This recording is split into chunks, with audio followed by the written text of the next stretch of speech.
ఓం శివాయ శ్రీమాత్రే నమః. మిత్రులకి, శ్రీభిలాషులకి, అలాగే నన్ను ఇంతగా ఆదరిస్తున్న యూట్యూబ్ ప్రేక్షకులందరికీ కూడా పేరు పేరు ధన్యవాదాలు. మిత్రులారా, మీ అందరికీ పరాదేవత ఎల్లవెల్లలా మీతో ఉండి మీ మనోవాంఛ నెరవేర్చాలని మనస్ఫూర్తిగా కోరుకుంటున్నాను. మనకి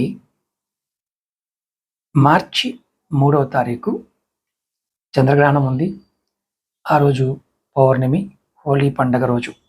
అంటే హోలీ పండగ రోజే పౌర్ణమి, చంద్రగ్రహణం ఉన్నాయి. ఈరోజు మనం బ్లడ్ మూన్ సంభవిస్తుంది అని మనం వింటూ ఉన్నాం. ఇది 100 సంవత్సరాల తర్వాత ఇలాంటి అరుదైన దృశ్యం హోలీ రోజు రావడం విశేషం. ఈ గ్రహణం గురించి కొన్ని ముఖ్యమైన విషయాలు చెప్తాను. మనకి మార్చి 3 మంగళవారం మధ్యాహ్నం 3:20 ప్రారంభమై సాయంత్రం 6:40 ముగుస్తుంది. ఇక్కడ ఇది గ్రహణం. భారతదేశంలో కనిపిస్తుందా అంటే కనిపిస్తుంది. అనేక ప్రాంతాలు కనిపిస్తుంది. అయితే చంద్రోదయం సమయంలో గ్రహణం చివరి దశలో ఉండటం వల్ల మనకి కేవలం కొంత సమయం మాత్రమే దీన్ని చూడగలం. ఈశాన్య రాష్ట్రాల్లో అస్సాం, అరుణాచల్ ప్రదేశ్ వంటి ప్రాంతాల్లో ఇది మరింత స్పష్టంగా కనిపిస్తుంది. ఈ గ్రహణం సంపూర్ణ చంద్రగ్రహణం ఇది.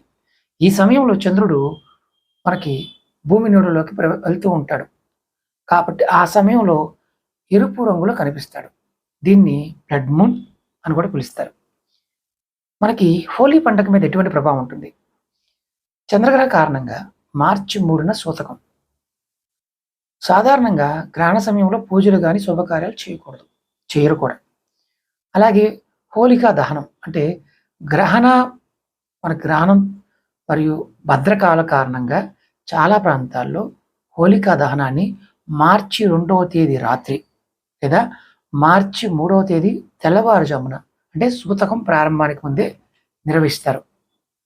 అలాగే మరి రంగులు ఎప్పుడు పూసుకోవాలండి? ప్రధానంగా రంగులు ఆడుకునే హోలీ పండుగ మార్చి 4న జరుపుకుంటారు. ఈ అరుదైన గ్రహణం సింహరాశి పూర్వ పాల్గొనే నక్షత్రంలో సంభవిస్తుంది. దీనివల్ల ఆధ్యాత్మికంగా ఈరోజు జపం చేయడం, ధ్యానం చేయడం చాలా అద్భుతమైన ఫలితాన్ని ఇస్తుంది. తంత్ర వాళ్ళకి ఇది ఒక అద్భుతమైన సమయం. కాబట్టి మీరు ఎవరైనా సరే ఈ సమయాన్ని వినియోగించుకోండి. నేను మీకు పూర్తి వివరంతో మరొక వీడియో చేస్తాను. అంటే జపించవలసిన మంత్రాలు, లాల్ కితాబ్ నుండి మంత్రాలు కూడా చెప్తాను నెక్స్ట్ వీడియోలో. అలాగే మీకు ఈ వీడియో నచ్చినట్లయితే లైక్ చేసి ఈ వీడియోని 10 మంది మిత్రులకి షేర్ చేయండి. ఓం నమః శివాయ శ్రీమాత్రే నమః.